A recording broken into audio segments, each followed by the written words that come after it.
bibig, yun po. Nako, hindi mo makikita sa simula yun. Ayun. Ano ba hinahanap mo sa babae? Siyempre, understanding po.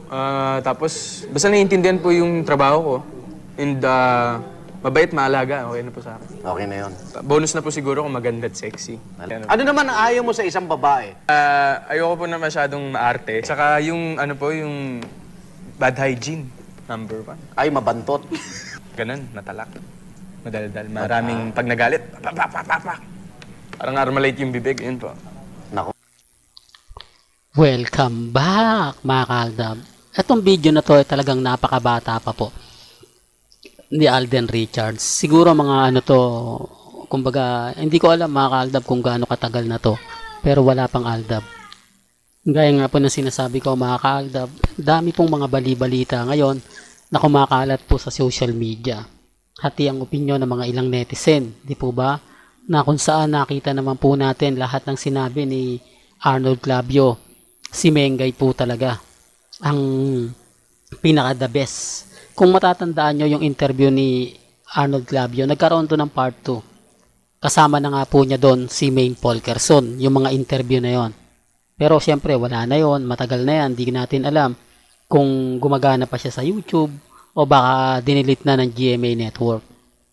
Real talk to mga kaaldab, sa mga nakapanood niyan, kayo na po bahala magkomento kasi sasabihin nyo lang po na ibig kong sabihin kapag kumakampi kayo kay Mr. Destiny, dilulo lang po kayo. Kulto, paasa, lahat po ng sasabihin ko, lahat po ng mga pinapaliwanag ko, magiging bitter lang po. Hindi po ba? Na ayaw pang mag-move on ni Mr. Destiny, tapos na yung boxing.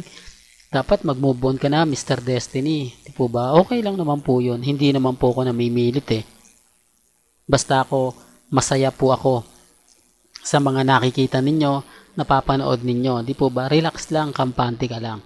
Sa ngayon, mga kaaldab, marami pong mga kwento na lumalabas na may kasalan nga pong magaganap ngayong 2024, etong September. Tignan na lang po natin.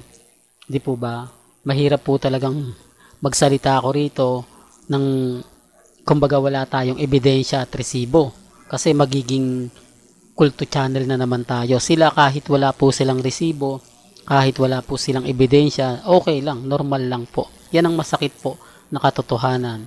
Na kapag ang aldab nagbibigay ng balita, gaya po ni Mr. Destiny, kailangan kong maglabas ng resibo. Kailangan kong magpakita ng resibo.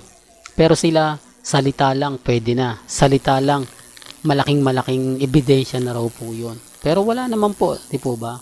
Gaya na sinabi ko, yung issue po kay Alden at kay Jericho Rosales, normal lang yan. Kasi alam ko naman po mga kaaldab, nagagamitin lang po nila si Richard Polkerson para po sa pansariling interes. Tapos sasabihin nila hindi raw totoo. Di po ba? Okay lang naman po mga kaaldab. Basta sa akin, kampante lang, maging matatag lang. Di po ba? Hanggang dito na lang po ang ating latest updates. Kaya kung gusto niyo pa po ng pinaka-latest at sariwang update, abay tumutok lang po kayo dito po sa channel ni Mr. Destiny para updated po kayo sa mga latest at sa mga bagong video po na ilalabas po natin maya-maya lang. Hanggang sa muli, salamat po sa panonood at pakikinig.